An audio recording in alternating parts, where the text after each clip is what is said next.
President Biden has a compelling new pitch that includes major changes to the Supreme Court.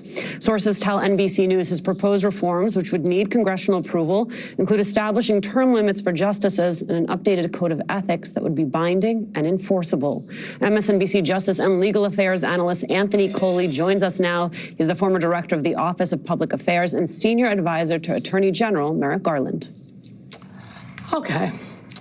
I think that, let me first just say, people. Is that your lawyer sound there as well? Yes. Y'all know I used to do the talking points for the lawyer. I never had the pleasure of being a lawyer myself. Lawyer sound going on. But this is I used to do the talking points. This is how I used to talk to the lawyers when I would be in the meetings. Right. So I think that this is notable. Right. However, it is important to say that this would not be able to be implemented without Congress. Right. Everything that, when we haven't seen the proposal yet, it's not out. But what we know about the proposal, any changes to how the Supreme Court operates, is overseen, it needs congressional approval. That's right. So I will tell you here, it's smart policy. You're absolutely right. It's also smart politics, right? There was a fascinating Fox News poll this week, Simone, that looked at Supreme Court approval ratings and other things. Supreme Court now has a 60% disapproval rating, the highest ever, 38% approve of their job. But even more importantly,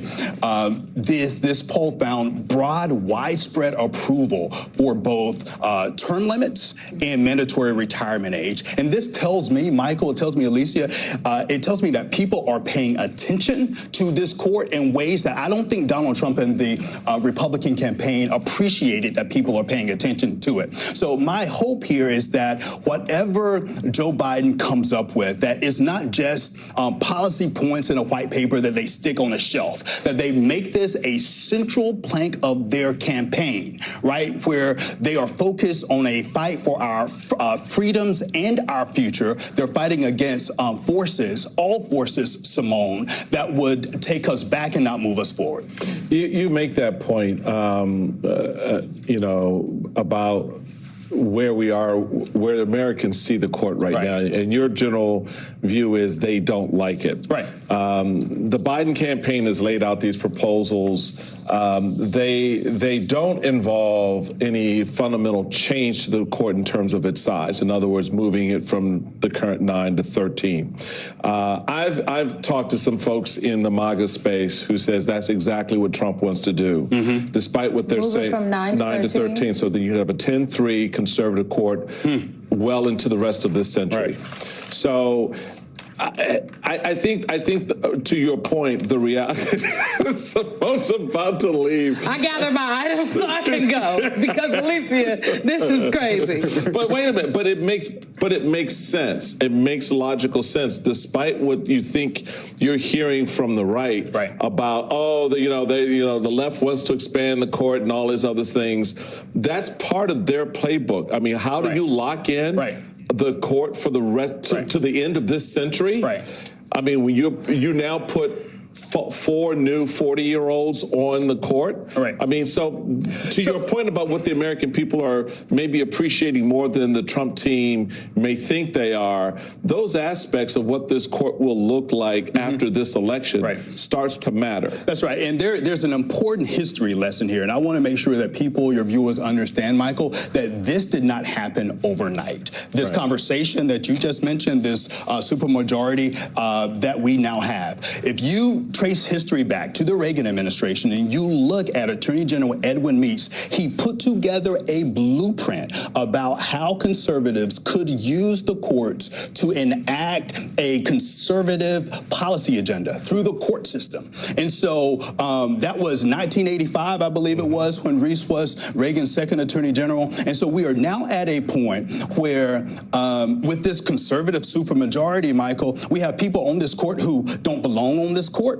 Neil Gorsuch, I would argue Amy Coney Barrett. We have people on this court making decisions who should be recused because of ethical conflicts. And so we have a conservative supermajority that is doing what Edwin Meese wanted them to do, primed the pump to happen back in 1985, which is using the courts and the judicial process to enact a conservative agenda that's taking away people's rights. That's how they got rid of Roe v. Wade and so many other things. I was going to use repro as the example. We've only got a little less than a minute left, but I also want to connect some other dots with you, Anthony, this is from Melissa Murray. Justice Thomas strikes again. Not only did a majority of the court give presidents almost unfettered license in the immunity case, Justice Thomas concurred separately to question the constitutionality of the special counsel. He laid the table, and Judge Cannon took a seat. Right. The curious case of Eileen Cannon. She should, now I'm going to grab my stuff and go.